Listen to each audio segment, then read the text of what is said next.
pengusaha yang sekarang jadi orang-orang terkaya di muka bumi ini, mereka yang nyembah mata satu, Tuhan mata satu, betul. Illuminati Iya, gitu, iya. Freemason kayak Freemason. gitu-gitu. Kita kembali akan membahas segala sesuatu podcast Syar'i Al Furqan TV yang saat ini sedang hype-nya. Pasti podcast Syar'i Al Furqan TV.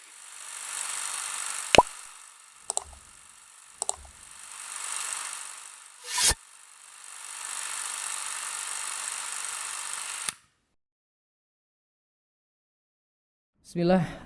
Assalamualaikum warahmatullahi wabarakatuh. Waalaikumsalam Alhamdulillah hamdan katsiran thayyiban mubarakan fi kama yuhibbu rabbuna wa yarda. Shalatu wassalamu ala Rasulillah wa ala alihi wa sahbihi wa man tabi'ahum bi ihsani ila yaumiddin, amma ba'du. Alhamdulillah pemirsa Al Furqan TV dan pendengar suara Al Furqan dimanapun Anda berada, pada malam hari ini kita ketemu lagi di podcast Syar'i Al Furqan TV, yang mana pasti kita akan berbicara tentang sesuatu yang hype, yang sesuatu yang sedang menarik untuk diikuti. Nah, alhamdulillah pada malam hari ini kita ingin membicarakan sebuah topik tentang hijrah. Nah, ini kayaknya nggak mungkin habis ya berbicara tentang hijrah.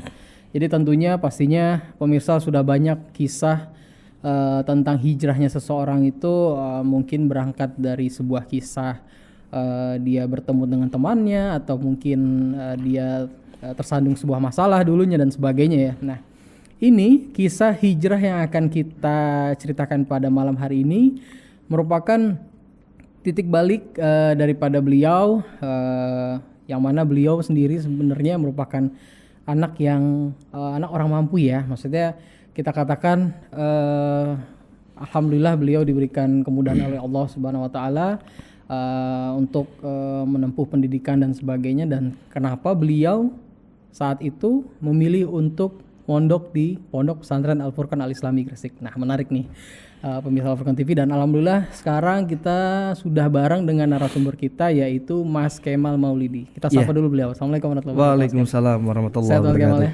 Alhamdulillah sehat. Mas Bobi gimana? Alhamdulillah. Alhamdulillah. Ya. Dari Goloan ini ya, dari Goloan ke sini langsung ya? Iya, dari Golokan ke sini. Sebelumnya dari Gresik. Oh, sebelum dari Gresik. Iya. Gresik, Goloan dulu terus ke sini. Betul.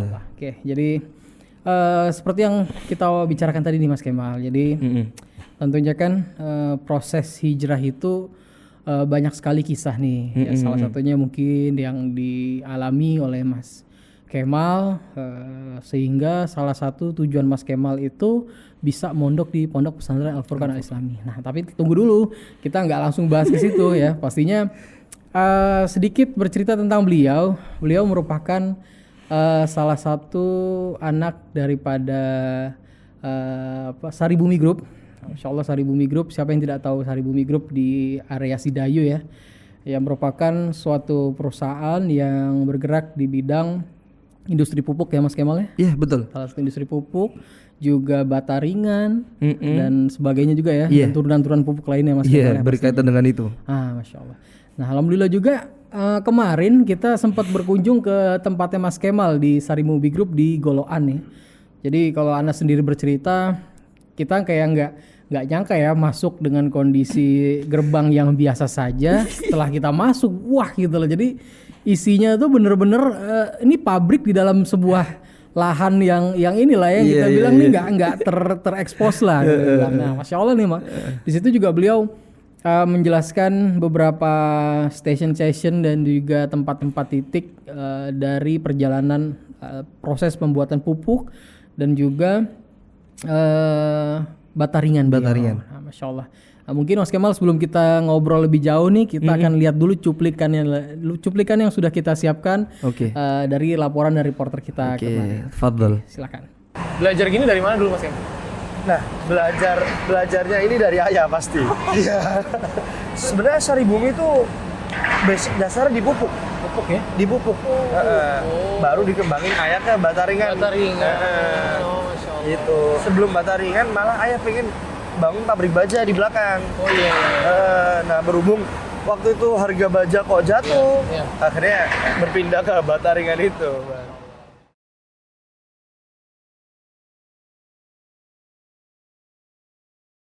Baik pemirsa Al Furqan TV, hari ini kita berada di PT Sari Bumi Alhamdulillah kita bersama Mas Kemal, yang mana sekarang kita berada di gudang beliau, rumah produksi beliau. Dan kita lihat di belakang ini sedang produksi NPK ya Mas Kemal? Iya, betul. NPK untuk penjualan setiap hari ya Mas? Berapa kita produksi? Kita produksi satu shiftnya itu 100 ton. Nah, berhubung kita di 24 jam ada 2 shift, jadi 200 ton. 200 ton ya? 200 ton, insya Allah. Nanti ini kita lihat, kalau dilihat di belakang nih, lagi ini ya, proses konveyor pemindahan dari ini ya Mas Kem ya? Betul, dari dryer, konveyor, masuk ke pengayakan 1, sebelum turun ke pengayakan 2, nanti ada pemisahnya. Pemisahnya untuk masuk ke hammer mill. Hammer millnya itu nanti masuk ke waste. Oh gitu. Nah, baru sisanya yang nggak masuk ke hammer mill, masuk ke packing.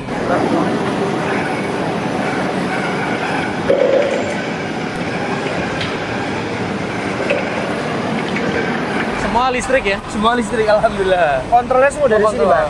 Untuk nyalain silo, nyalain hammer mill, nyalain granul, nyalain boiler, itu semua dari panel satu ini. Total karyawan sekarang ada sekitar 200-an. Berapa total luas? Total luas pabrik ini paling 1 hektar lebih lah. 2 hektar ada insya Allah. Oh, per bulan listrik insya Allah di kisaran 400-500. Gitu ah? Ya, per bulan. Ini produksi apa kita? Pupuk juga? Ini produksi kapur. Oh kapur. Iya. Oh buat jual ke pabrik semen? Masuk ke petro, pencucian emas, pembakaran karet ban itu juga bisa. Tapi paling banyak di Bajai, Bang. Paling awal Saribumi ini berdiri, itu yang di sini, Bang. Ini namanya tungku pembakaran, atau bahasanya jubung. Nah, ini adalah tungku pembakaran model tradisional. Nah, jadi batu-batu yang di situ, Bang, nanti dikecilin dulu sama alat-alat berat itu. Nanti dimasukin ke bak kecil itu, diangkat ke atas, baru dimasukin ke tungku. Itu pakai lift, Bang. Gitu, nah, di tungku nanti itu dia dibakar. Gunanya apa? Gunanya adalah untuk mengeringkan. Nah, mengeringkan itu untuk mengurangi kadar airnya. Nah, karena kalau orang bilang kan, batu ini bisa dimanfaatin buat apa gitu. Kalau orang nggak tahu, kayaknya nggak bisa dibuat apa-apa gitu. Tapi kalau ketika udah dikeringin, barulah jadi bisa dolomit, gamping, kapur aktif, kayak gitu-gitu ya. Ini salah satu produksi bata ringan kita, ukurannya ya normal untuk dikirim ke toko-toko bangunan yang ada di saudara-saudara kita. Ini apa nih? Boleh jelasin nih. Sekarang kita di belakang kita ini adalah open dari bata ringannya. Sebelum jadi, kalau dikeluarin udah kering. Begitu. Nah, kalau istilahnya pengeringnya lah. Nah, gitu. Nah, kompornya ada di sana. Oh, gitu. Nah, itu namanya boiler. Boiler fungsinya adalah ngirim uap untuk masuk ke pengopenan. Gitu. Kita dulu beli sepaket ya sama boilernya? Iya, sepaket. Nah, dibakar selama 8 jam dengan tekanan 8 bar sampai 9 bar. Gitu, seberapa banyak claynya di pasir silikanya. Sama pasir silikanya dikocok pakai air. Nanti kalau pasir silikanya ngendap, kalau claynya sedikit seperti ini bisa toleransi. Kalau udah kering kayak gini, sampai kekeringan berapa, nanti ditimbang di sini berapa gramnya. Sekarang kita ada di musola perusahaan, musolanya PT Saribumi Sidayu, di mana musola ini biasanya dipakai untuk majelis juga tiap bulannya, dan alhamdulillah Ustadz kita, Ustadz Ahmad Sabik juga ngisi di sini tiap bulannya, dan kegiatan lainnya ada di bulan Ramadan, yaitu 10 hari terakhir. Nah, selama 10 hari terakhir masjid ini dibuat untuk itikaf. Ada sholat malamnya sampai waktu syuruk.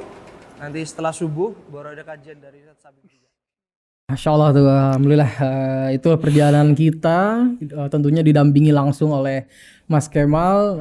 Beliau menjelaskan panjang lebar juga tentang proses by proses, mungkin proses dari mulai pupuk itu diproses sampai dengan pengepakan ya Mas Kemal ya. Iya, betul. Dan juga kita mengunjungi salah satu tempat yang menarik menurut Ana itu adalah tungku yang beliau bercerita itu sudah 30 tahun ya Mas? 30 tahun. 30 tahun 30 tungku tahun. untuk membakar apa dulu? Magnesium ya? Bukan, untuk bakar batu. Bakar batu. Bakar batu tujuannya untuk mengurangi kadar air Masya Allah. yang ada dalam batu tersebut. Betul. Memang salah satu prosesnya adalah dengan membakar untuk mengurangi kadar air ya Mas Kemal ya. Betul. Dan itu dibakar masih dengan Tungku cara yang tradisional ya. Tradisional. Yang kita lihat tuh sampai 30 meter tingginya. Dan beliau bercerita juga dulu itu zaman dulu itu belum adanya konveyor, itu masih lift. Belum adanya lift. Itu masih dilakukan pakai manusia. Secara manusia naik 30 setinggi meter, itu. Masya Allah ya. Dan juga beliau bercerita itu termasuk Bapak dulu juga ikut naikkan batu itu. Pasti ikut.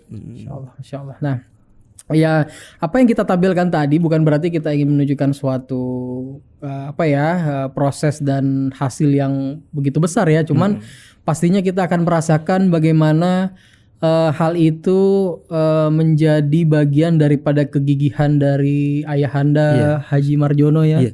Ya Mas Kemal ya, dan juga keseriusan beliau membangun bisnis dari nol hingga sampai dengan sekarang ini. Nah, tentunya mungkin kita akan tanya-tanya ke Mas Kemal nih, kisah dari ayah Pak Haji Marjono nih gimana dulunya bisa mulai sebuah bisnis seperti itu hingga sampai dengan sekarang ini. Silakan Mas Kemal, gimana Mas Kemal?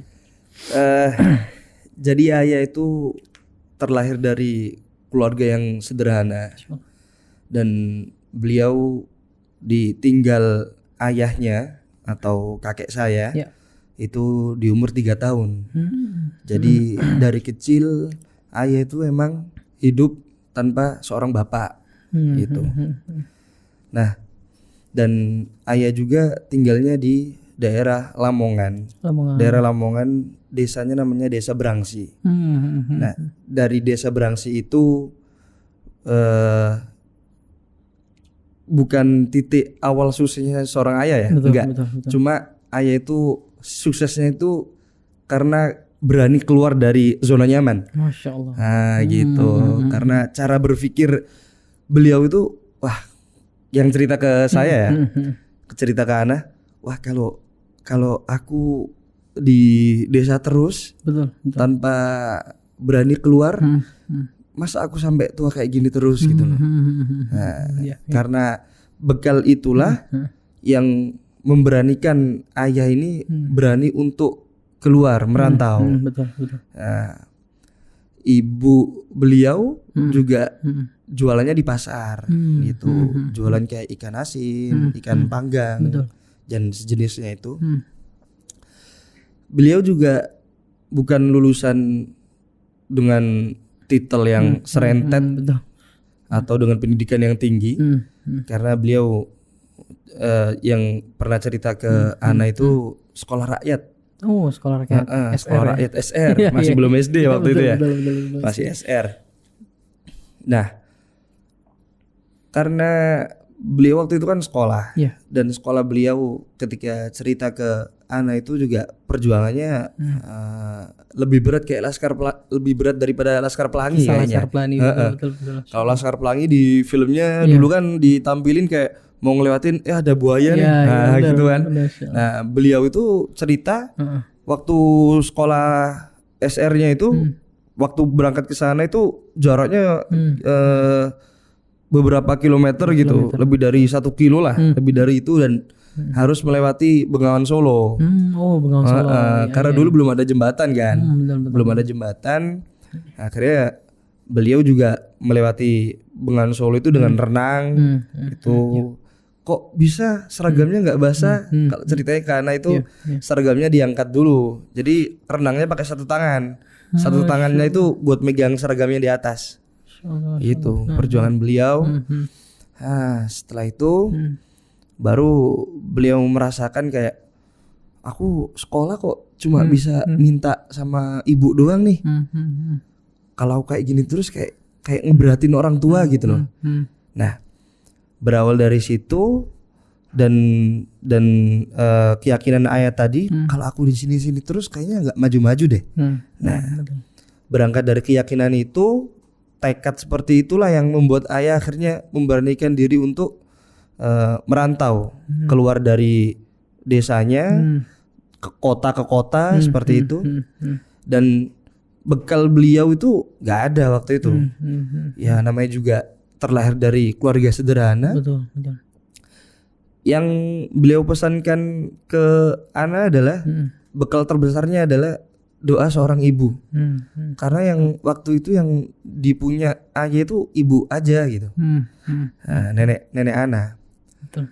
Nah, karena dari situlah terus ibunya juga ridho ketika ayah Ana minta izin ke ibu. Dari situlah ayah memberanikan diri untuk keluar dari zona nyaman ya. Zona nyaman tuh dari desanya gitu. Dan itu berawal dari jalan kaki. Kalau Ana bayanginnya tuh wah berat ya. Jalan kakinya itu dari kota ke kota. Enggak 1 kilo 2 kilo lah pasti. Iya, bukan lagi yang puluhan kilo ya. Bisa jadi ratusan kilo kan. Bisa jadi. Jadi pertamanya itu ke kota Gresik gitu. Setelah itu bertambah. Nah, ayah tuh mesti nggak lupa kalau mau pergi kemana-mana itu mesti minta izin sama ibu gitu, sama nenek Ana. Mau nambah kota lagi gitu ya, kayak ke Surabaya gitu, balik lagi ke desa dulu. Minta izin ke ibu. Nih aku kayaknya mau nambah kota lagi gitu, nggak cuma di Gresik doang. Gitu. Betul. Akhirnya beliau memberanikan diri untuk ke Surabaya. Nah, itu pakai sepeda ontel ya. Kalau bahasanya dulu sepeda unto. Sepeda unto. Iya. Bahasanya dulu ya. Iya. Pakai sepeda ontel itulah ayah ke sana. Dari Surabaya itu ayah jadi bisa ke mana-mana ya ceritanya. Ke Jakarta juga, dan seingat Ana ayah udah merantau ke beberapa pulau yang ada di Indonesia. Habis itu baru balik ke desanya. Gitu. Mental seorang ayah yang membuat dia kuat sampai saat ini, yang jatuh bangun itu dia bilang gini, jangan sampai anak istriku nanti melarat kayak aku. Nah, itu terus yang selalu dinasihati ke Ana ya. Dinasihatkan ke Ana itu terus. Jadi dari situlah kita sebagai anak-anaknya, kakak-kakak Ana juga ikut terpanggil juga. Betul. Jangan sampai anak dan istri itu melarat kayak aku. Nah, itulah. Nah, dari situ akhirnya Allah memberikan kemudahan menikah sama Ibu Ana. Ibu Ana asalnya dari desa Gosari. Oh, Gosari. Iya. Iya. Tetangganya Cangaan, desanya Sabik Hafidullah. Nah, dari situ nikah sama Ibu Ana, Allah mudahkan. Terus akhirnya buka usaha yang jauh dari apa ya? Kalau di desanya kan rata-rata jadi petani gitu-gitu kan. Nah, ayah memilih untuk bakar batu tadi. Oh gitu. Karena pengalamannya dari luar itu, mungkin beliau mengambil manfaat dari orang-orang lain. Akhirnya beliau memberanikan untuk bangun perusahaan itu sendiri ya, dengan tabungan-tabungan beliau yang dapat kerja di orang-orang luar. Ceritanya waktu di Gresik itu beliau tuh jual air pertama. Jual air, kalau orang di Sedayu ini kayak jual air di hasil ngambil di telaga gitu loh. Kayak gitu Mas. Nah, habis itu jual karung bekas. Jadi karung bekas itu dikumpulin, dibersihin sama ayah, habis itu dijahit-jahitin, baru dijual. Kayak gitu. Yang Ana tahu ya, yang Ana tahu dari cerita beliau. Insyaallah. Nah, di tahun 1980 baru beliau membangun sebuah perusahaan ini gitu, perusahaan Saribumi ini. Semua itu juga berawal dari bakar batu itu. Bakar batu. Berarti beliau Nana potong dikit. Berarti sempat beliau punya pengalaman untuk pengelolaan, kita bilang pupuk ya. Iya, betul. Dan mungkin dari hasil rantauan beliau dulu ya. Iya, betul ya. Mungkin seperti itu ya, yang Ana simpulin dari cerita beliau ke Ana gitu.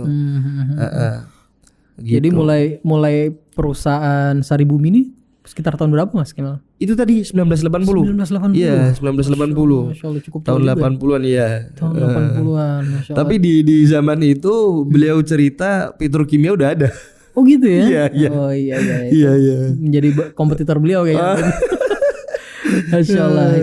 Ini menarik banget Mas Kemal. Jadi kita lihat ya, Ana sendiri pribadi melihat kita membangun wilayah kemarin itu yang wilayah pengelolaan yang besar seperti itu kan pastinya tidak dimulai dengan mudah ya, apalagi Mas Kemal cerita tadi semenjak 1980 perusahaan itu ada yang pastinya akan jatuh bangun ya kan kita bilang. Betul. Ada yang kita bilang semua usaha tuh pasti mengalami keuntungan, pasti ada mengalami sebuah kerugian gitu loh. Nah, bagaimana sih ayah itu menyikapi pada permasalahan dunia usaha beliau? Apakah hal itu kadang berimbas juga nggak sih ke dalam wilayah rumah nih, Mas Kemal, yang dulu Mas Kemal rasain? Alhamdulillah ya. Alhamdulillah atas izin Allah itu meskipun dulu ayah pernah jatuh ya. Iya. Itu ya mungkin yang lebih tahu mungkin kakak Ana yang nomor 1 atau 2 ya. Kalau ke Ana sih, Ana kan kelahiran tahun 97 ya. Iya insyaallah. Kayaknya Ana belum pernah merasakan imbas itu. Ya Allah. Nah, di situ. Nah, hebatnya perusahaan yang diketuain oleh ayah itu alhamdulillah nih.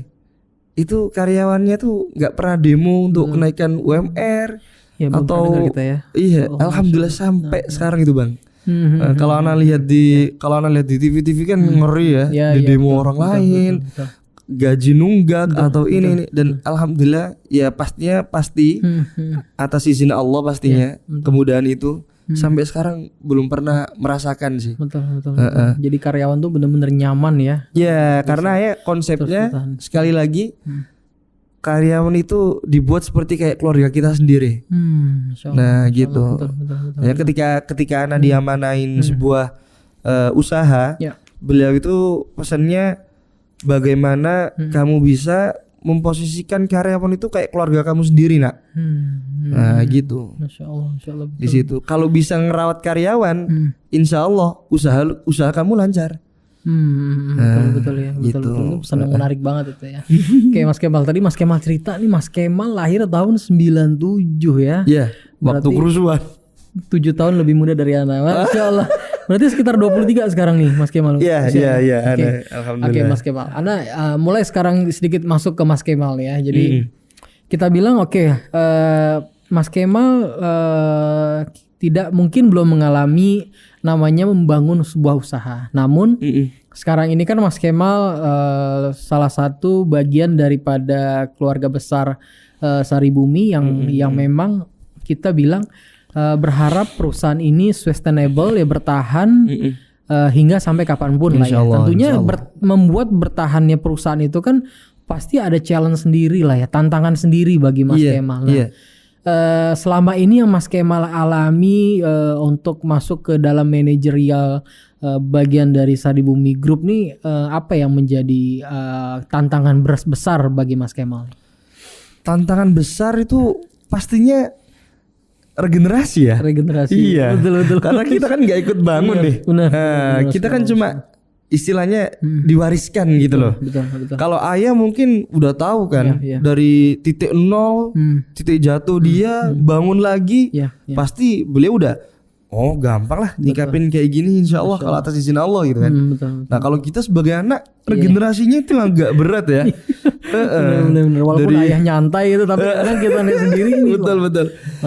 Tapi yang masya Allah, ayah di umur yang 70 ini, itu beliau masih tetap kerja, masih mantau pabriknya ya. Ya makanya Ana juga nggak berani terlalu leluasa kalau bukan atas izin beliau. Gitu. Iya. Masya Allah. Memang tetap kontribusi dan saran dan masukan ayah tuh masih tetap sangat kita inikan ya, sangat kita hargai dan juga sangat kita masih pegang ya Mas Kemal ya. Masya Allah. Yang paling sulit ya itu regenerasi. Masya Allah. Karena kita kan generasi mudanya ya. Betul. Ada kakak Ana yang namanya Mas Iqbal, Mas Iqbal. terus Ana. Masya Allah. Heeh. Betul. Nah, generasi ini yang udah kan Iya. gimana mau ngembangin sebuah bisnis A ke B betul. ke C, habis itu manajemen keuangan yang biar nggak terlalu boros, Betul. terus habis itu mengarahkan karyawan yang kalau Ana pengennya itu karyawan itu nantinya bisa sholat semua lah. Masya Allah. Itu tujuan Ana ya. Karena Betul. kalau nggak gitu Ana malu dong. Betul. Malu karena background agama kok Nah, mimpinnya malah nggak bisa ke arah syariah kan malu. betul. Itu tanggung jawab Ana sih. Itu menarik gitu ya. Jadi kayak pemisal kita tadi di tayangan kita tadi, Mas Kemal menunjuki musola ya Mas Kemal di Santri Bumi Group. Iya, alhamdulillah. Dan juga itu musola merupakan salah satu tempat isi kajian rutin ya. Salah satu Ustadz kajian Ahmad rutin Sabik, tiap bulan. setiap bulan, Masya Allah. Itu merupakan salah satu tempat yang Ustadz kita, guru kita di Al Furqan ini mengisi kajian rutin di sana, Ustadz Iya, Ahmad Ustadz Sabik. Sabik, hafizallah.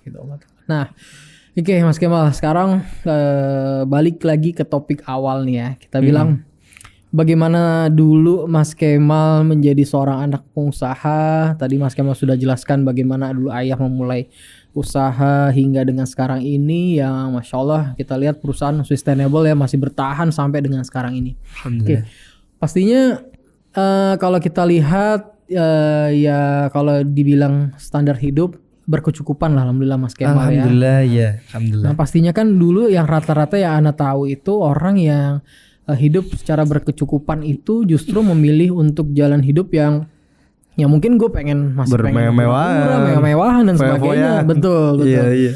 Nah ini kisah cerita dulu Mas Kemal malah memilih untuk mondok ya. Salah satu kita mulai dulu cerita Mas Kemal di Al Furqan ini gimana dulu awal mula Mas Kemal milih di sini nih? Itu di tahun 2012. Iya. 2012. Kalau 2013 Abang Ana udah masuk tuh, Bang Puji. Oh, iya, Ustadz Puji udah masuk 2013. Siap. 2012 Ana masuk tapi dengan proses yang panjang banget menurut Ana. Betul. Dan dari situ Ana bener-bener banyak belajar lah, banyak belajar. Sebelumnya itu Ana kan di SMA formal ya. Formal. Bukan pendidikan agama gitu, Bang. Iya. Berawal dari SMA itu Ana adalah sebagian temen jadi inspirasi. Tapi yang paling besar adalah inspirasi saya itu waktu tersentuh itu Syekh Ubed. Syekh Ubed Al-Sindi rahimahullah. Beliau juga pernah ke Al Furqan juga dan mungkin salah satu donatur juga ya beliau. Nah, waktu itu memang ada yayasan di Saribumi itu, Bang. Jadi alhamdulillah Saribumi itu nggak cuma bergerak di bidang usaha, cuma sekarang sudah berkembang di bidang ilmu pengetahuan ya, khususnya agama lah. Alhamdulillah sekarang bangun pondok di Wonosalam, daerah Jombang. Kalau SD-nya ada di Kota Sidoarjo, daerah Lingkar Timur. Masya Allah. Kalau ada masjidnya di sana ya, di Sidoarjo tuh ya? Ada, Bang. Ada. Kemarin tuh Ustadz Afifi kayaknya aku pernah. Oh iya. Beliau juga sering ngisi di sana. Di sana ya. Ya Allah. Nah, dari masjid itulah anak berangkat dari hijrah. Anak masuk pondok itu sebenarnya ditawarin sama orang tua jauh-jauh tahun sebelum 2012. Masuk SMP, anak ditawarin mondok, nggak mau. Iya, karena sama sekali nggak tersentuh. Muda lah ya. Iya. Masih pengen main motor guys. Iya, karena Ubi dari SD main motor ya. Tahu lagi kemarin. Iya. Oke. Terus lanjut SMA? SMP ditawarin nggak mau. SMP. Terus habis itu perpindahan dari SMP ke SMA, nawarin orang tua itu, nah kamu nggak pengen dah masuk pondok gitu? Enggak. Dan itu nolaknya udah enggak. Boten Bu. Enggak. Ya karena dulu enggak kenal birrul walidain kayak apa, Bang, gitu kan. Nolaknya masih keras. Enggak mau mondok. Ngapain? Nyuci sendiri. Tidur bareng-bareng. Nah, itu dia. Enakan tidur sendiri kan. Enggak ada nyamuk, ASEAN gitu kan. Iya. Kehidupan anak kan dulu gitu. Bisa dibilang kehidupan anak dulu itu dimanja lah. Iya. Keluarga juga yang lain juga ngelihat anak juga dimanja gitu. Bontot lagi? Bontot iya. Super manja kayaknya. Super manja. Oke. Insyaallah. Karena dari perjalanan hijrah itu yang panjang kayak anak dulu tuh ngerasa kayak bodoh banget gitu, Bang. Bodohnya itu sampai di titik terendah. Itu anak itu kayak sholat. Iya. Masih sholat 5 waktu. Tapi anak udah nggak yakin sama Allah gitu. Masya Allah. Iya. Karena waktu itu yang anak cari dia kebahagiaan kan. Iya. Ketenangan dalam hati. Kayaknya kok nggak nemu mau berprestasi mau nggak kok kayaknya sama aja. Iya. Mau dikasih uang jajan banyak mau nggak mau diturutin dibeliin motor apa enggak kok kayaknya sama aja. Iya. Gitu loh, Bang. Betul. Nah dari situ tuh hati kan pengen nyari yang ketenangan kan. Betul. Ini yang bener yang mana nih? Apalagi darah masih bergejolak kan, darah muda kan. Betul, pastinya. Udah. Nah, waktu itu kenal lah sama aliran-aliran sesat itu kan. Sempet juga iya, satanisme. Masya Allah. Illuminati. Iya. Yang nyembah Tuhan mata satu, kayak gitu-gitu. Sempat masuk ke dunia begitu juga. Iya, sempat masuk ke dunia gitu. Masya Allah. Di awal-awal masuk SMA itu.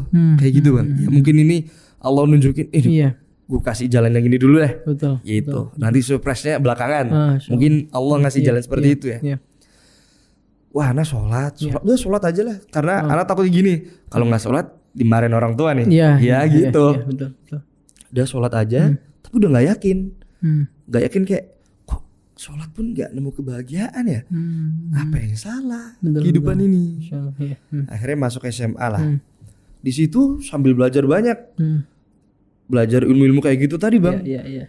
Satanisme. Satanisme. Iya, lucu juga. Iya, Dia nyembah setan tapi dia nggak percaya sama setan. Betul. Lucu juga. Illuminati. Nyembah karena memang zaman itu memang lagi hype-nya tentang band Illuminati. metal kayak gitu-gitu kan. Lagi hype-nya. Jadi namanya juga remaja kan. Iya. Bergejolak. Betul. Ikut-ikutan gitu. Betul. Dari ikut-ikutan itu malah ketarik dari segi agamisnya mungkin ya. Kayak gitu-gitu. Karena gue waktu itu percaya pengusaha yang sekarang jadi orang-orang terkaya di muka bumi ini, mereka-mereka yang nyembah mata satu, Tuhan mata satu, betul. Illuminati gitu, Iya. Freemason kayak gitu-gitu. Betul. Kayak gitu-gitu. Bisa mengendalikan ekonomi dalam waktu semalam kan. Kan menarik ya. Iya, Apalagi ambisiku dulu itu kan pengen jadi pengusaha muda gitu loh. Eksekutif muda gitu kan. Betul. Di umur 20-an lah. Itu cita-cita anak waktu itu. Nah, karena pengennya kayak gitu, jadinya ditunjukin yang nih orang kaya nih di dunia nih yang nguasain ekonomi dunia nih orang-orang kayak gini nih. Nah, kayak gitu, Bang. Masyaallah. Mungkin kalau waktu itu udah mondok, mungkin anak udah termasuk syirik mungkin ya. Iya. Udah termasuk syirik mungkin. Karena waktu itu belum tahu ilmunya. Udah bodo amat lah. Iya. Nah, dari situ juga belajar. Ada temen nih dari Gontor. Masuk SMA situ temen-temen anak nih yang dua ini kembar, adik kakak. Oh iya. Dan udah hafid, Bang. Masya Allah. Udah hafal Al-Quran. Nah dari situ juga sempet iri.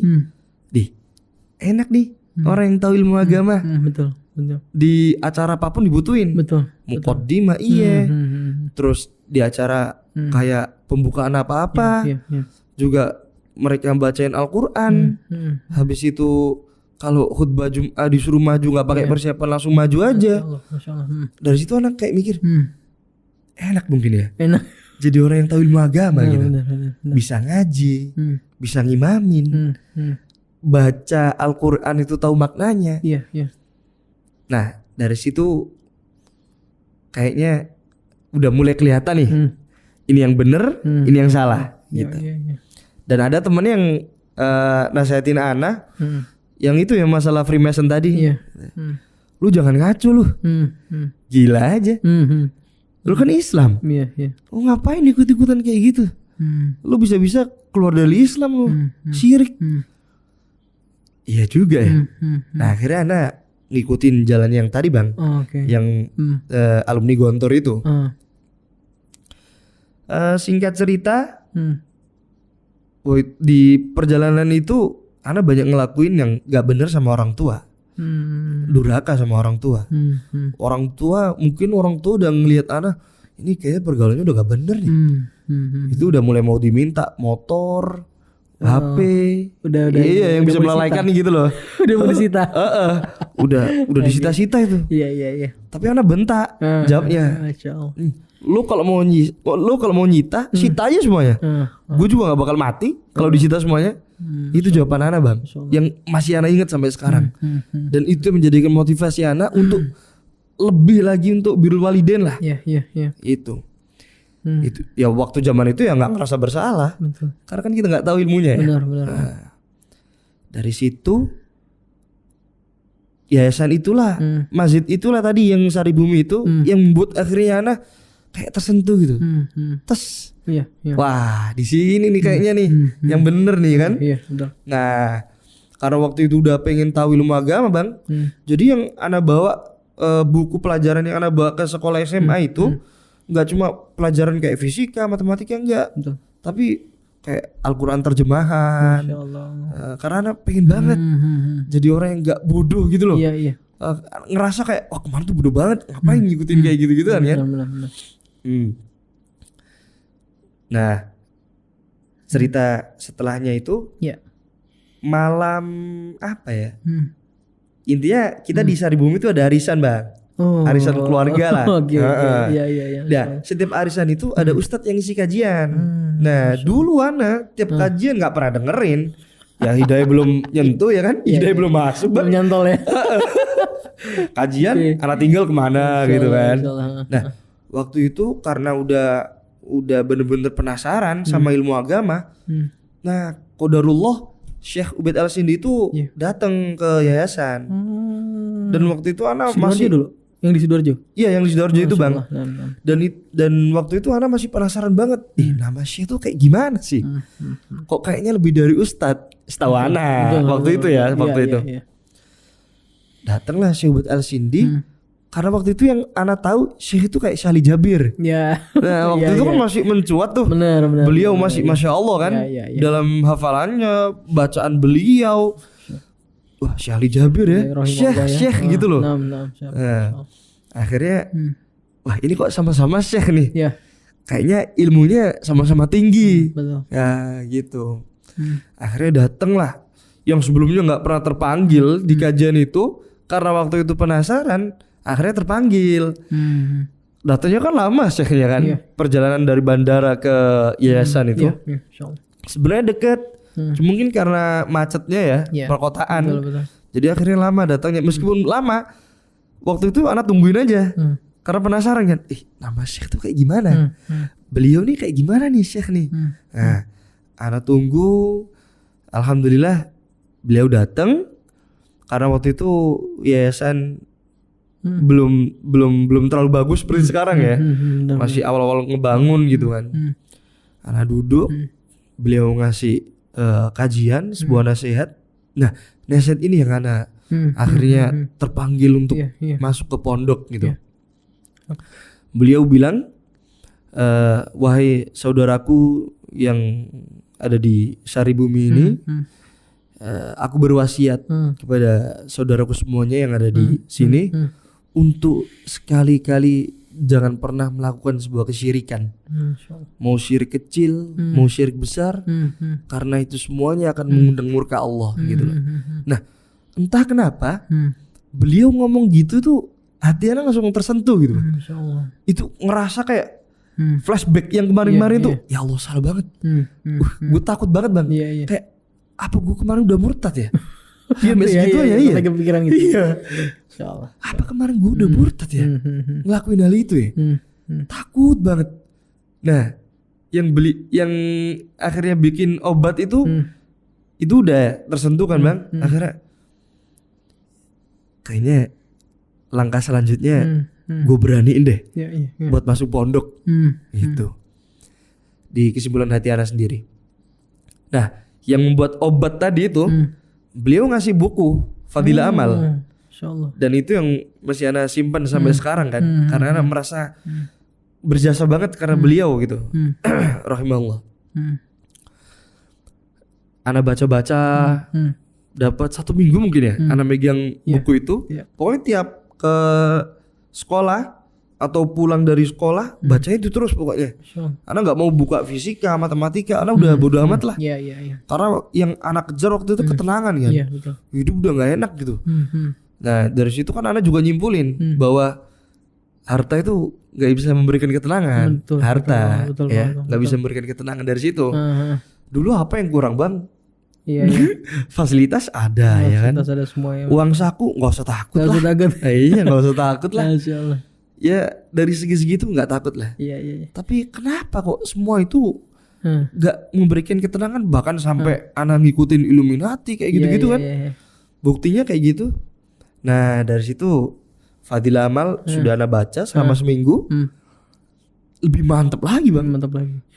Dulu akhirnya ayah sama ibu gimana? Lihat perubahan. Terkaget dong. Perubahan Bang Pasti Imali. terkaget-kaget. Masya Allah. Anak masih pulang sekolah karena waktu itu kan anak kan mungkin Bang Puji juga Iya, tahu ya iya. cerita anak kalau masih sering berobat skincare waktu itu. Karena waktu itu kan jerawat bang, apalagi sekarang udah kelihatan bopeng-bopeng kan. Masya Allah. Itu kan jerawatan. Nah karena jerawatan itu kan anak sering periksa bang. Iya. Nah di momen itu anak dijemput sama kakak. Terus anak udah sebelum masuk mobil tuh udah gini. Gua harus berani nih bilang ke kakak kalau gua masuk pondok. Iya. Pengen masuk pondok Iya, pengen masuk pondok. Oke. Gua harus berani nih. Karena gambarannya yang tadi lulusan Gontor aja udah hafid, Iya. udah tahu bahasa Arab. Nah. Kayaknya di pondok doang yang bisa belajar kayak gitu tuh. Masya Allah. Karena gitu waktu itu. Nah, masuk mobil ceritanya dak-duk masih bilang sama kakak itu.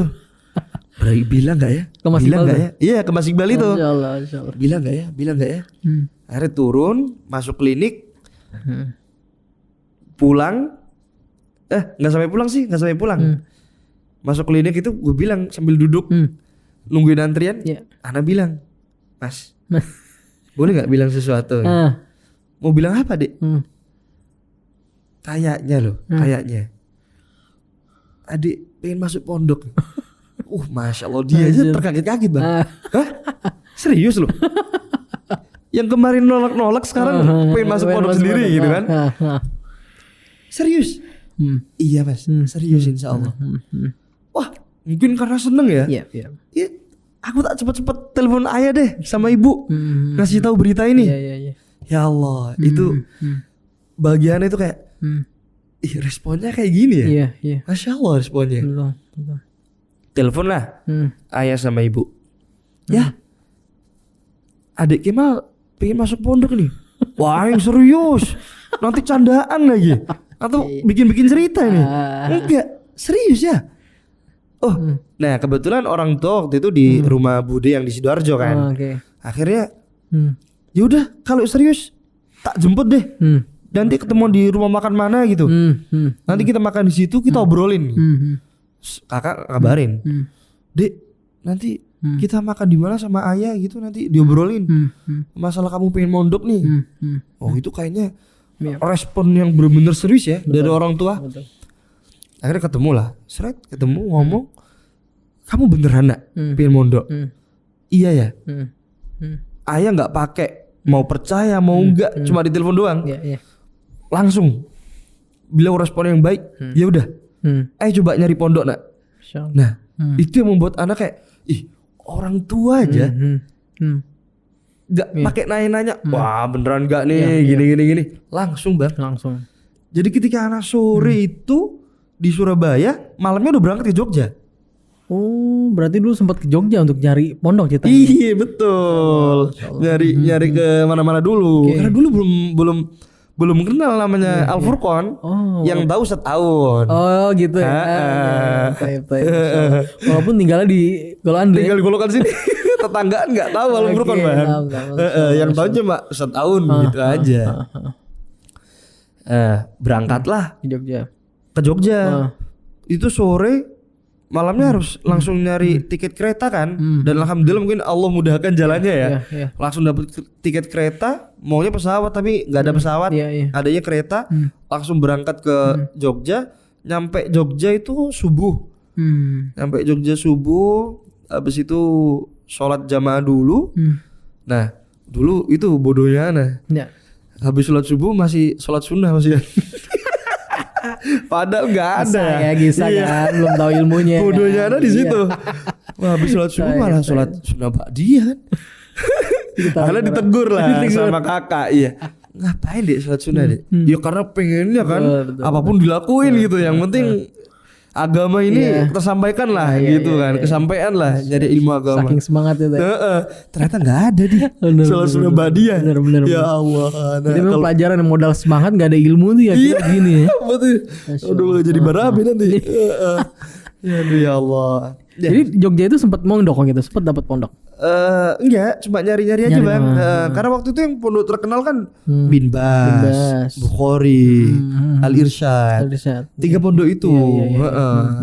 Nah, waktu ditemenin sama kakak, ibu, ayah, sama anak, 4 orang berangkat dengan bekal kepengen itu.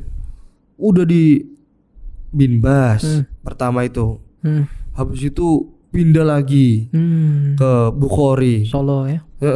Waktu pokoknya waktu 1 hari 1 malam itulah dimanfaatin buat Dijelajahi pondok. 3 pondok itu ya. Insyaallah. Ke sana kemari kan jauh-jauh itu bang. Bin Bas ke Bukhari. Memang ya.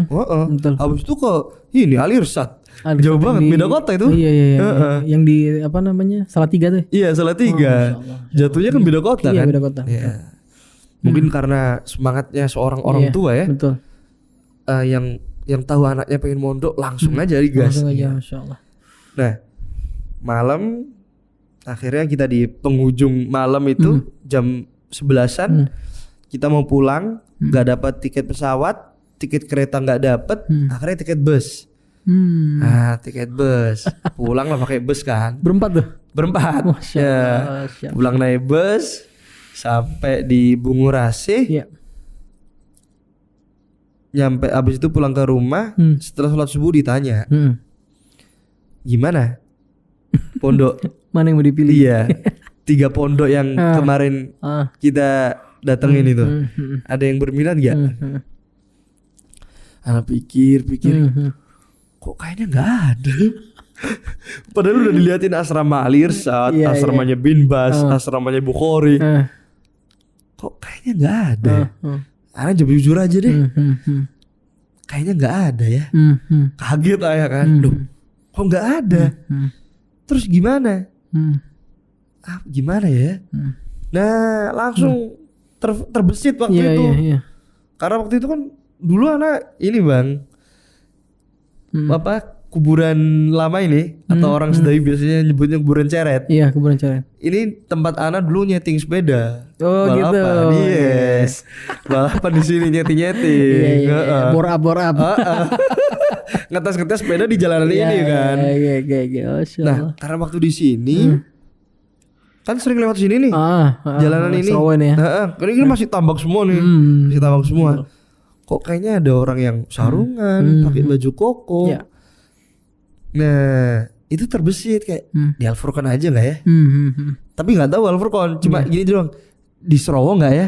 Gitu. Iya. Terus anak bilang ke ayah, ya, kayaknya aku nemu pondok deh. Di mana nak? Di Serowo. Loh, pondoknya setahun. Iya. Iya, nggak tahu ya namanya siapa beliau. Oh, serius kamu masuk ke situ? Ya, dilihat dulu. Iya. Barangkali kalau iya kan nggak apa-apa. Terus ayah bilang nggak apa-apa deh nak. Meskipun dekat rumah, yang penting niatnya. Masya Allah. Gitu. Iya. Bener ya, udah kesana sini ternyata yang dekat rumah. Jodohnya malah dekat rumah. Ya Allah, Masya Allah. Jadi singkat cerita, mondok lah di Al Furqan. Al Furqan. Dulu apa? Di tingkat apa dulu? Dulu Mas Kemal? masuknya masuk idat bang. Idat ya? Masuk idat. Nah, terus ketemu Mas Ustadz Puji gimana nih? Ustadz Puji tuh baru masuk takhasus. Oh, takhasus. Iya. Masya Allah. Kenapa kok nggak lanjut idat 2, idat 3? Ustadz Beda tuh ngeliat gini. Iya. Wah, Kemal nih kalau dikumpulin sama orang-orang sejawatnya seumur-umur dia, kayaknya nggak bisa dewasa ya anak ini. Gitu, beliau bilang sendiri ke Ana kan. Oh jadi langsung di asasnya ya. Gini aja, Mal, Ana pindah ke Takhasus gimana? Gak apa-apa Ustaz, terserah Ustaz aja. Kalau Ustaz mempersilahkan ya, Ana juga ngikut aja. Masya Allah. Nah, akhirnya ketemulah Bang Puji, Bang Soleh, dan masih banyak lagi teman-teman Ana yang membuat Ana itu banyak mengambil hikmah lah. Malah ya. Gitu. Oke, terus tuh kisah awal terus maksudnya gimana ya? Di Pondok Al Furqon ini kaget gak maksudnya suasana Mas Kemal? Ya dulu kita dengan banyak fasilitas dulu di rumah. Dan sekarang ini tidur di asrama, mandi gantian, airnya asin. Ya. Itu gimana dulu apa kesan Mas Kemal dulu di sini? Pasti kaget lah ya. Insyaallah ya. Siapa sih yang nggak kaget dari maaf nih, dari kehidupan yang glamor. Yes. Terus habis itu masuk ke dunia yang sederhana banget gitu. Dan pasti kaget sekali lah, kaget banget. Iya. Bukti kagetnya adalah saya nggak mandi di sini 3 hari ya.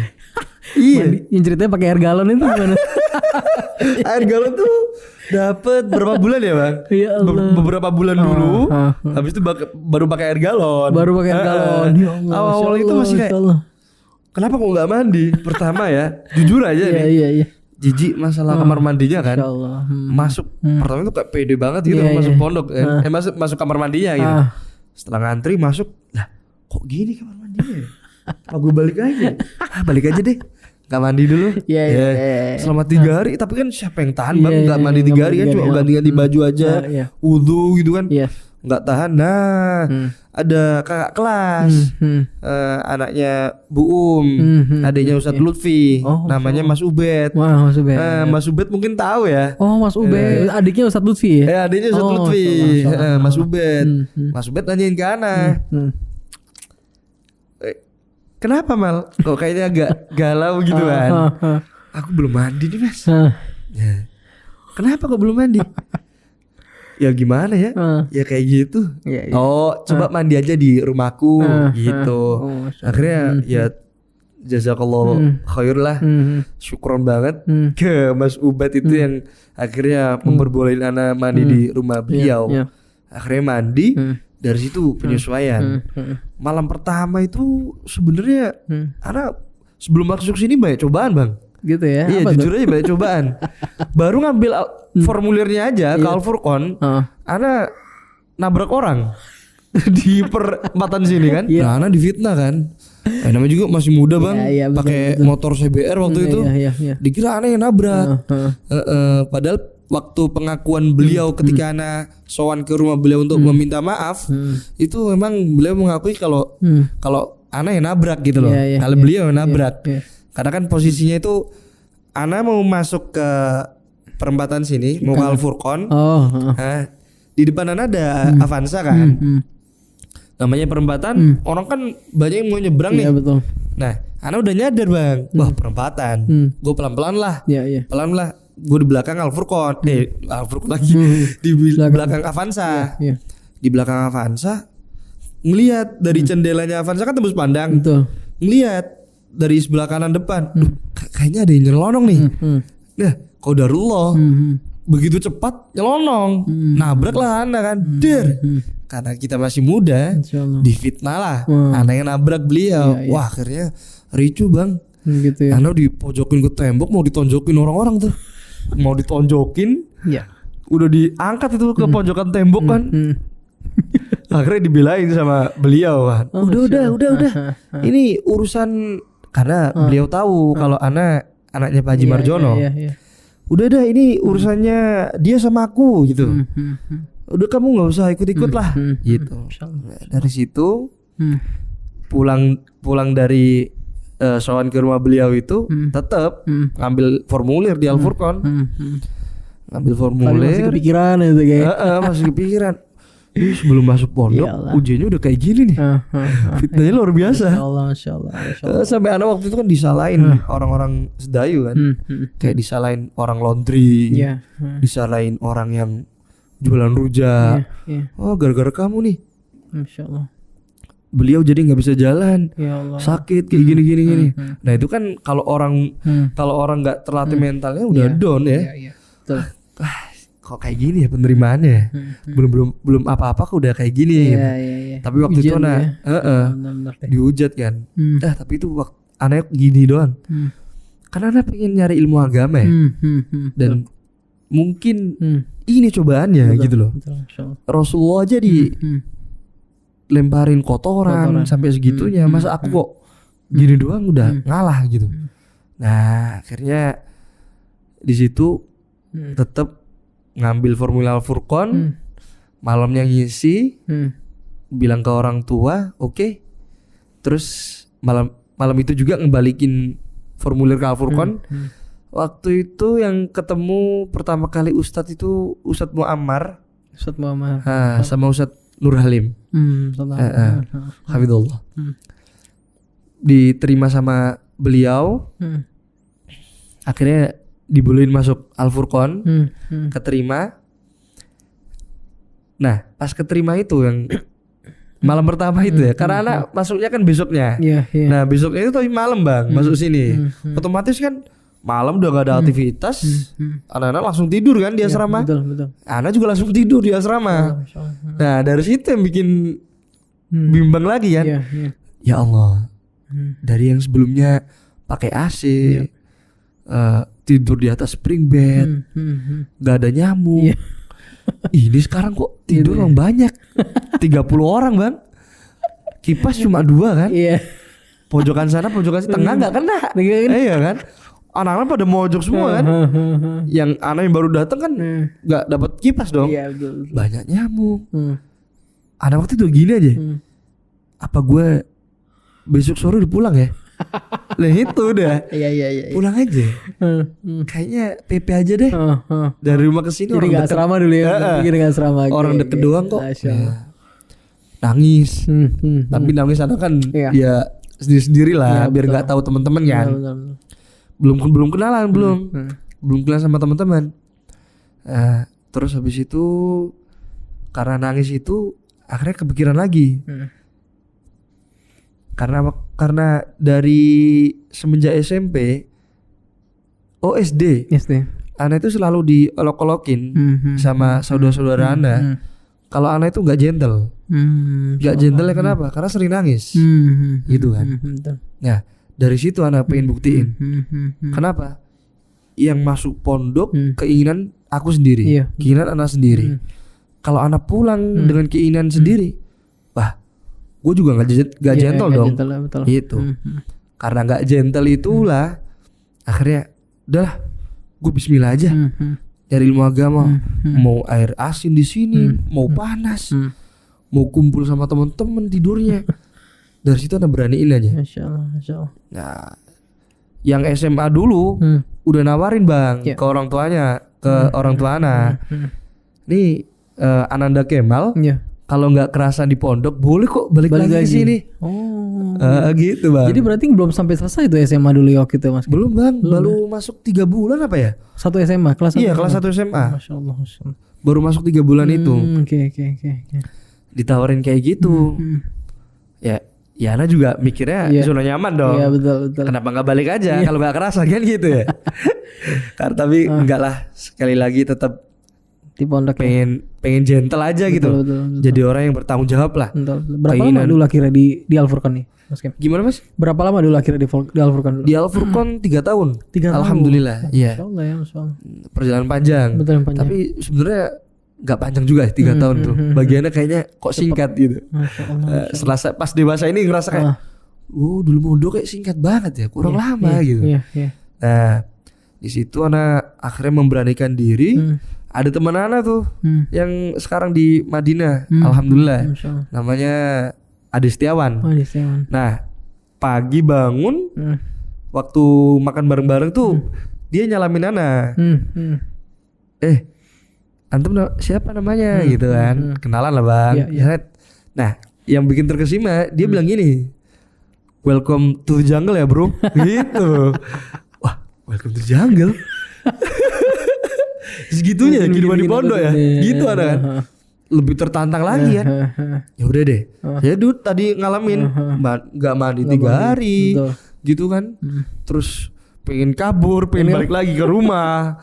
Akhirnya dapat 1 minggu. Itu udah benar-benar yakin Bang. Kayak udahlah. Kayak di sini nih yang benar. Apalagi waktu itu kan baru masuk pertama kali ya. Maksudnya penerima santri baru gitu loh Bang. Iya betul. Nah, jadi Ustadz Baida, Ustadz Sabil Hafidhullah itu ngasih tentang keutamaan nyari ilmu agama gitu. Orang-orang yang mencari ilmu agama dimudahkan Allah, dijanjikan surga, kayak gitu-gitu kan jadi penyemangat Bang. Iya betul Bang. Oh. Iya ya. Makin termotivasi. Makin termotivasi dapat 1 minggu, anak pulang kan. Karena waktu itu sakit mungkin ya. Iya. Oh iya sakit. Sakit. Ya mungkin karena adaptasi ya. Iya. Sakit, anak pulang, ditanya tapi sama orang tua. Gimana? Masuk pondoknya? Udah dapat 1 minggu ini. Kerasan apa enggak? Dan alhamdulillah anak jawabnya kerasan ya. Kayaknya enggak bakal keluar-keluar lagi gitu loh. Iya. Ya akhirnya orang tua mensupport dan mendoakan kemudahan untuk anaknya. Ya meskipun orang tua bilang Alik mah nawarin SMA anak yang dulu tuh. Kalau nggak kerasan boleh balik lagi ke SMA. Tapi kok enggak deh. Kayaknya udah mantep mondok ya. Masya Allah. Ya alhamdulillah lah anak. Kalau gitu ya banyaklah nasihat dari ayah gitu. Dan dari situ dan saya sampai sekarang ini anak bilang ke istri anak, anak bilang ke teman-teman anak semuanya yang anak jangkau maksudnya dalam pergaulan gitu. Anak bilang sampai detik ini banyak-banyak terima kasih pada Al-Furqon, pada Ustadz Aun, Ustadz Sabik, Ustadz Baidah dan banyak ustadz yang belum anak sebutkan satu persatu yang mampu memberikan pelajaran anak itu sebuah kehidupan yang sederhana lah. Dari situ. Nah, di sini juga makanya anak di sini nggak cuma belajar masalah akidah, nggak cuma belajar masalah fikih, tapi belajar masalah kehidupan seorang asatid. Betul. Kesederhanaan beliau itu seperti apa? Ustadz Aun itu kehidupan sehari-harinya itu seperti apa gitu. Banyak belajar ya pokoknya. Dan itu yang membuat anak bisa alhamdulillah ya. Bisa hidup sederhana sampai titik ini dan Ana juga pengen ngelanjutin kehidupan sederhananya sampai seterusnya lah. Masya Allah. Gitu. Masya Allah. Oke.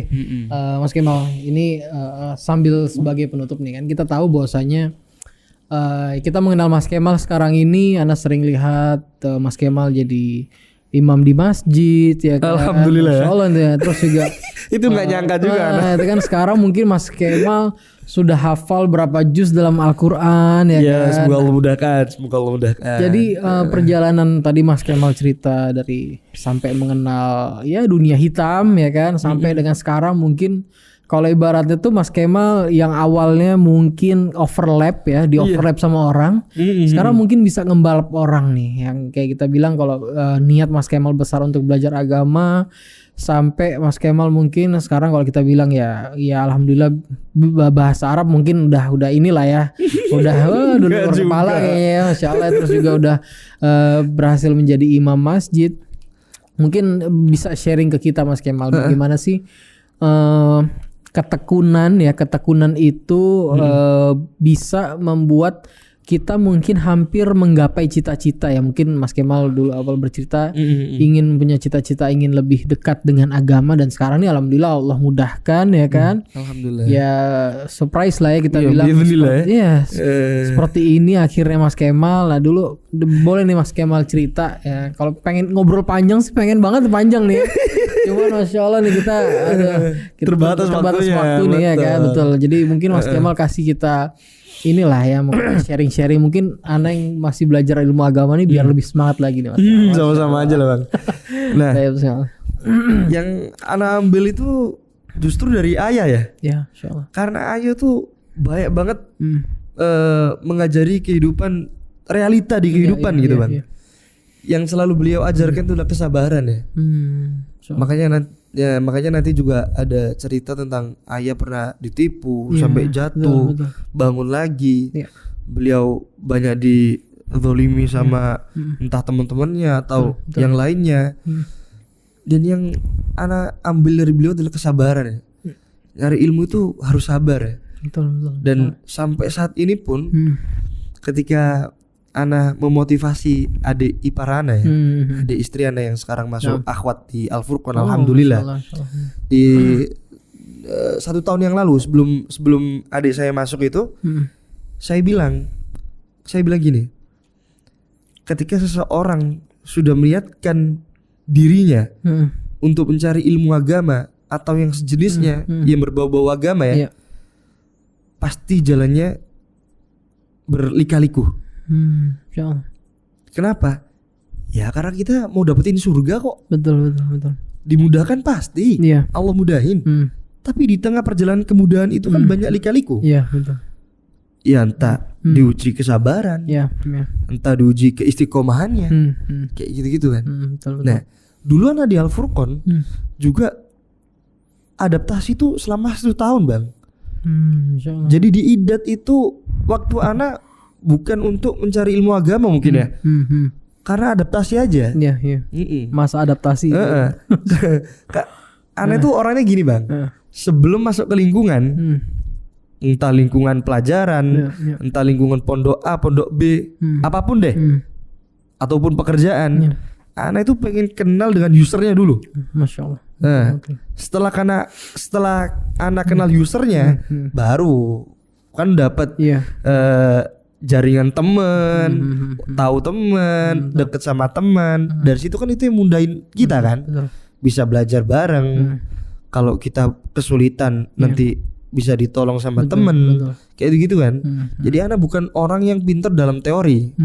Kalau pintar dalam teori mungkin nggak butuh selama itu 1 tahun itu buat adaptasi kan bang. Betul. Nah di situ anak cuma belajar kesabaran aja, sabar aja. Bisa nggak bisa, ya namanya juga dari nol ya. Nggak tahu apa tauhid aja nggak tahu. Kalau anak tahu tauhid, ngapain anak sampai tadi belajar yang dunia hitam itu kan? Betul. Nah, 1 tahun udah belajar tentang kayak psikolog gitu loh. Oh tahu karakter anak nih. Oh karakter kota ini anaknya kayak gini. Oh karakter kayak gini orangnya kayak gini. Itu udah kenal. Akhirnya udah nganggep Al Furqan ini kayak rumah sendiri gitu. Nah sampai itu titik itu udah bener-bener nyaman, baru deh anak belajar. Nah orang-orang kan kebanyakan image-nya gini bang. Orang dari Al Furqan pinter bahasa Arab nih, nah, gitu kan. Akhirnya kita ditanya kayak dulu kan, Mukhtarat itu gimana, gini-gini. Kalau ana sih enggak ya, karena waktu itu ana nggak tahu loh. Kalau Al Furqan itu punya kelebihan di sisi bahasa Arabnya kan. Karena yang ana tahu kan, udah hijrah, tinggalin masa lalu, masuk ke masa yang akan datang atau masa yang sekarang, belajar ilmu agama, fokus itu aja. Masya Allah ya. Karena nggak fokus belajar bahasa Arab, enggak. Betul. Dan sampai nggak tahu kalau Al Furqan itu punya kelebihan di bahasa Arabnya kan. Betul. Nah, disitulah ana mengenal Ustadz Abid rahimahullah. Kenapa kok ana menyebut beliau? Karena beliau itu yang paling berjasa di hidup ana dalam adab sama orang tua. Karena dulu kan beliau mengajar adab. Adab sama Allah gimana, sama malaikatnya, sama rasulnya, sama sahabatnya, sama orang tua kayak gimana. Nah dari beliau lah anak mengenal birrul walidain lebih dalam lagi. Baru sadar kalau ternyata dulu itu salah ya. Ngomong betul. Nolak, ngomong kasar ke ayah ke ibu, salah ya. Nah dari situ kesabaran, ketelatenan itu yang membuat anak masih kepengen banget sampai sekarang itu nyari ilmu agama. Gitu. Karena yang hati itu kan butuh asupan bang ya. Betul. Kalau kita ninggalin ilmu agama, ya kita nggak dapat apa-apa. Iya betul. Gitu kan. Sedangkan yang ngasih ketenangan dalam hati itu Allah dan Rasulnya, dari Allah kan. Iya. Karena kenapa? Karena kita kenal agamanya kan. Qala Allah, qala Rasul, wa qala sahabah. Betul. Akhirnya kita tahu, oh ternyata di Al-Quran itu diajarin untuk sabar itu seperti apa. Ternyata di Al-Quran itu diajarin gak boleh ghibah ya. Birrul walidain itu seperti apa. Dan yang menjadi inspirasi saya itu birrul walidain yang paling terkesan sampai saat ini adalah birrul walidainnya Uwais Al-Qarni ya. Nah, kenapa? Karena Ustadz Beda waktu itu. Ustadz Beda bawain kisah beliau. Uwais Al-Qarni kadza wa kadza kadza wa kadza. Akhirnya anak baca-baca sendiri sambil dengerin kajian-kajian Ustadz Khalid Basalamah, kajiannya Ustadz Syafiq. Ketika Ustadz Syafiq membawakan sebuah topik birrul walidain itu kayak gimana, itu yang membuat anak sampai saat ini aduh gak berani apa-apa lah sama ayah sama ibu. Makanya anak kok bisa pindah-pindah dari Al-Furqon, nyari ijazah dulu ke Pondok Mas Kumambang, habis itu masuk ke STDI, habis itu keluar lagi dari STDI ngafalin Al-Quran. Itu kan perjalanan panjang Bang. Karena dari situlah yang anak turutin tuh apa kata orang tua. Orang tua pengen kuliah STDI lah. Orang tua pengen ngafalin Al-Quran ya masuk Pondok Tahfidz. Gitu. Pokoknya kunci anak untuk saat ini adalah sampai seterusnya adalah berbakti sama orang tua lah. Gitu. Ayah sama ibu itu udah ya Allah paling penting banget dalam kehidupan. Betul. Karena beliaulah itu membuat mungkin semua anak yang di muka bumi ini dapat privilege, dapat jalur khusus itu nggak cuma dari warisan orang tua loh, tapi dari doa orang tua itu. Kita bisa nikmatin agama ini, kita bisa belajar ilmu agama, bahkan mungkin ada sebagian orang yang diberikan kelebihan dalam harta, kekayaan atau yang lainnya, kesuksesan. Semua anak yang di muka bumi ini bagi anak itu adalah privilege, jalur khusus dari doa orang tua kepada anak-anaknya. Betul. Masya Allah. Jadi yang perlu kita garis bawahi ini, keberkahan ilmu itu salah satunya adalah dari berbaktinya kita pada keberkahan itu. Sampai sekarang itu juga yang anak pegang terus. Kenapa? Ustadz Sabik itu ngajarin kita gitu terus Bang. Di Takhasus 2 itu. Keberkahan ilmu itu beliau mengulang-ulang itu terus. Akhirnya dari situlah anak juga memotivasi diri anak kan. Anak itu paling seneng belajar agama itu nggak terlalu apa ya, kalau bahasa Jawanya itu kesusu itu apa ya, tergesa-gesa gitu loh Bang. Terburu-buru sorry terburu-buru. Anak itu sukanya itu kalau tertarik gitu sama akhlak lah, birrul walidain. Itu aja yang anak pelajarin. Itu terus sampai benar-benar mantep lah. Karena kita manusia hidup di dunia itu cuma ada dua hal. Dari Allah untuk Allah. Udah itu aja. Kita dikasih kesehatan, kita dikasih kenikmatan dari Allah. Untuk apa? Ya wa ma khalaqtul jinna wal insa illa liya'budun. Kan gitu. Beribadah aja buat Allah gitu kan. Termasuk birrul walidain, termasuk nyari ilmu agama. Dari situ-situlah banyak belajar banget. Dan saya memang tipe orang yang gak terlalu tergesa-gesa ya. Tergesa-gesa nyari ilmu agama. Kalau contoh kayak belajar Al-Fatihah atau yang tadi Al-Fatihah aja, udah tadabbur Al-Fatihah aja dulu. Sampai kita tersentuh benar-benar iyyaka na'budu wa iyyaka nasta'in ihdinas siratal mustaqim. Oh, ternyata kita ini tiap hari, bahkan tiap sholat 5 waktu ataupun sholat sunnah-sunnah yang lainnya, kita baca Al-Fatihah Bang. Nah, kalau kita sampai nggak tahu artinya kan kebacut ya mungkin ya. Kebangetan ya. Karena tadabbur itu penting gitu. Betul. Makanya di Al-Quran kan ditanya kan, afala yatadabbarul Al-Quran kan. Masa kamu nggak nadabbur apa itu Al-Quran gitu loh. Sedangkan Allah menurunkan Al-Quran ini la raiba fi. Gak ada keraguan dalam Al-Quran gitu loh. Yang ragu manusianya. Kan gitu. Betul. Apa yang dikatakan Allah, apa yang dikatakan Rasulullah dan para sahabat gak pernah salah. Yang salah itu diri kita. Kita gak bisa ngelakuin sunnah, bukan sunnahnya yang salah, tapi diri kita. Gitu. Jadi bukan apanya ya, bukan ajarannya yang salah, tapi pribadi kita yang salah. Belum bisa menerima kebenaran itu. Bener-bener. Gitu. Masya Allah. Mas Kemal, aduh, ini insight semua nih ya kalau kita dengar dari awal sampai akhir.